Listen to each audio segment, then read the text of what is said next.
I'm concerned about Russian disinformation spreading online.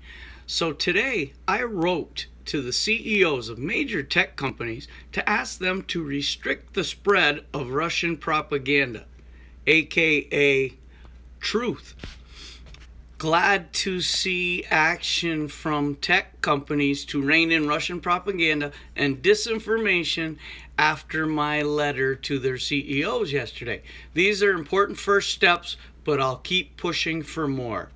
This is the Democrats worried about the narrative, trying to shut down all forms of social media that they don't agree with that are telling the truth. This is going to happen more and more. I've been telling you. Complaining like you do about Russia, you realize you have no idea what you're talking about.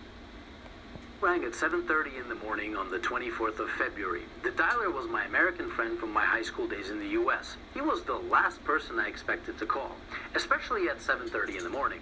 I knew immediately that the war has actually broken out. The beginning of the war did not surprise me. In fact, it's long overdue. What surprised me was the fact that he knew nothing about the suffering that the Russian Ukrainians had endured over the past 8 years. Let me get something straight. NATO promised that they wouldn't move an inch to the east. That was a lie. And now we are surrounded by an aggressive military alliance. NATO gladly bombed Yugoslavia under the pretenses of potential genocide. Did they bomb just military installations? No. NATO destroyed schools, hospitals, bridges, cultural monuments, private businesses, and industrial plants. Did you forget about that? Did you forget about how NATO pumped money and weapons into Georgia right before Georgia bombarded Russian peacekeepers and civilians? Of course you did, because your media doesn't want you to know. Did you forget how yet another territory was ripped away from Serbia? Do you not remember Kosovo? Did you protest then? I bet you didn't, and I bet you didn't even care. Did you forget the invasion of Libya? If you're in Europe, you can't forget. Thousands of migrants are your daily reminder of what your governments did to that country. Did you protest the illegal invasion of Syria by Turkey in the U.S.? I bet you didn't. Do you care about Saudi Arabia starving Yemen? I bet you don't. Do you care, or did you care, about the illegal invasion of Iraq and Afghanistan under false pretenses? What, they aren't people to you? Why haven't you been vocal against the murder of children and civilians at Iraqi and Afghani weddings by American bombardment? Ah, that's right. They're brown people. They're probably worth less to you. Where were your crocodile tears when Kiev started bombarding Ukrainian Russians in the east simply for doing the exact same thing as the Ukrainians did in the west, was to get rid of a corrupt government? Where were your crocodile tears when Kiev shut off electricity and water to Crimea?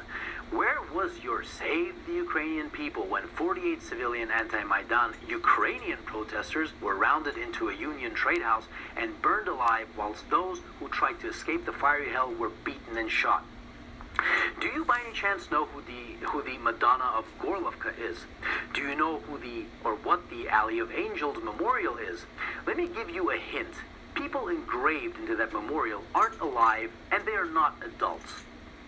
Did you shed even one digital virtue signaling tear when the children at the children's beach in Zagreb were purposefully bombed by the Ukrainian military using illegal cluster bombs?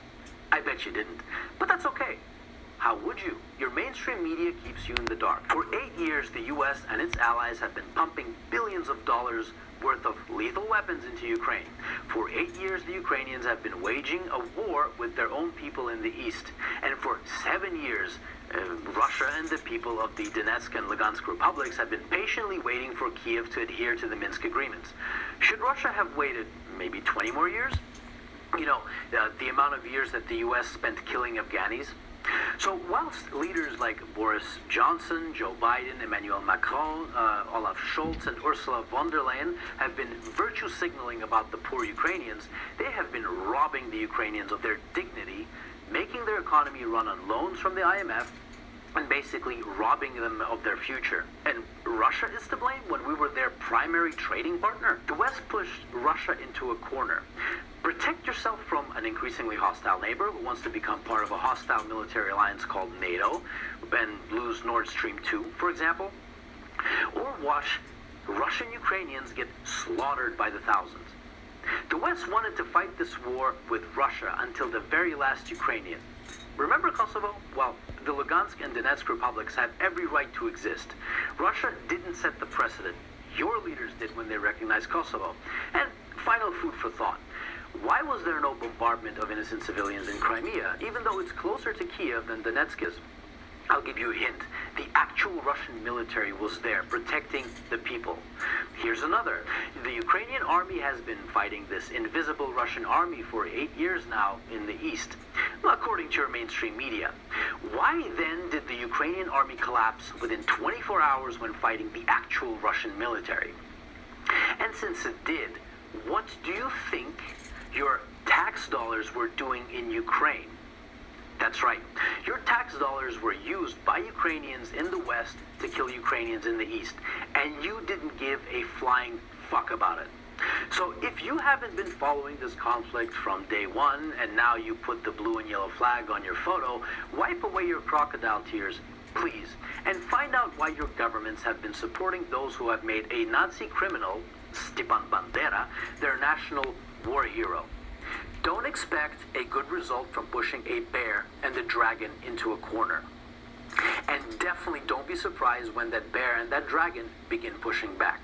So if you haven't been crying for the collectively millions of dead Iraqis, Afghanis, Syrians, Libyans, Yugoslavians, and East Ukrainians these past 20 years, but you're crying crocodile tears for Ukrainian military installations, wipe them away and think about what your governments have been doing and what they're still doing. And I hope that this 8-year story of a war started by a criminal Ukrainian government against its own people can finally come to an end, and Ukrainians and Russians can finally live in peace.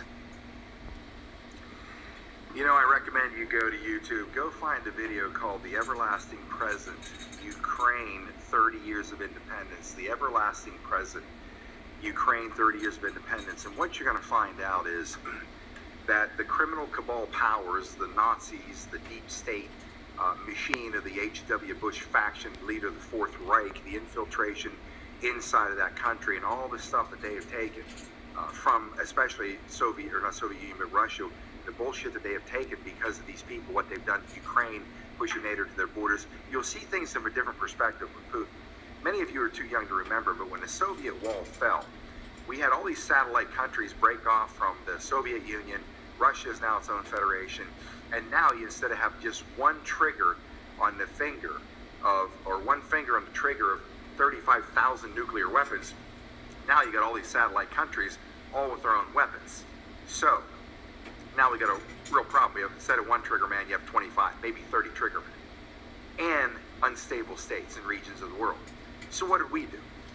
Under H.W. Bush and Clinton, but specifically under Bush, we convinced a country like Ukraine, a highly industrialized sector of the world, with great resources like natural gas and oil, we convinced them, this country, not you and I, those scumbags, said, you need to help us secure all these nukes to make sure it's a safer world. Told Russia, if you help us secure these nuclear weapons, we will never push our NATO to your borders. We'll never push NATO to your borders. Take a wild guess what's happened since then. Exactly the same thing that we always do, not you and I, the scumbag cabal powers in Washington, D.C., using this country and its soldiers as a military bludgeoning weapon on who would quote unquote be our allies in this world. So, now what do we have?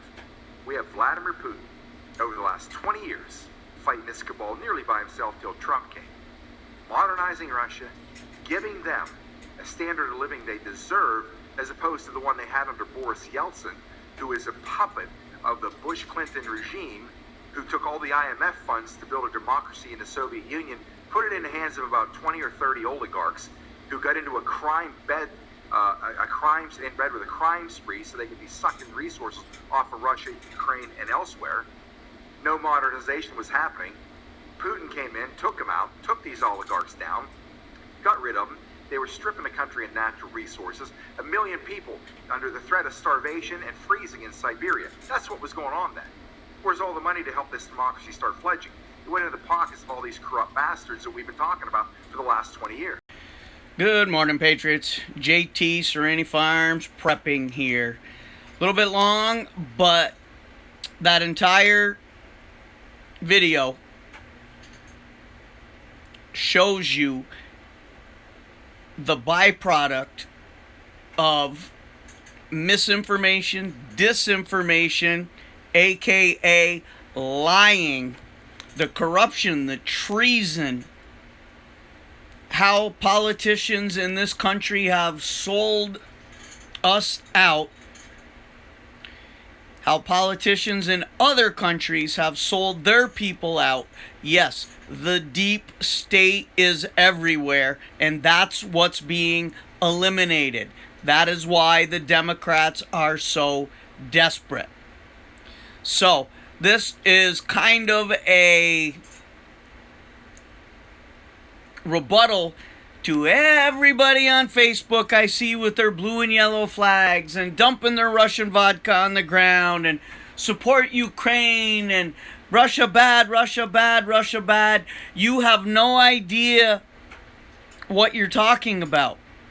You're basing your emotions on what the fake news Democrats, doctored photos, 10-year-old videos, what they all want you to believe. They're trying to create the hate for Russia so they can go ahead and take care of themselves in Ukraine and not be exposed.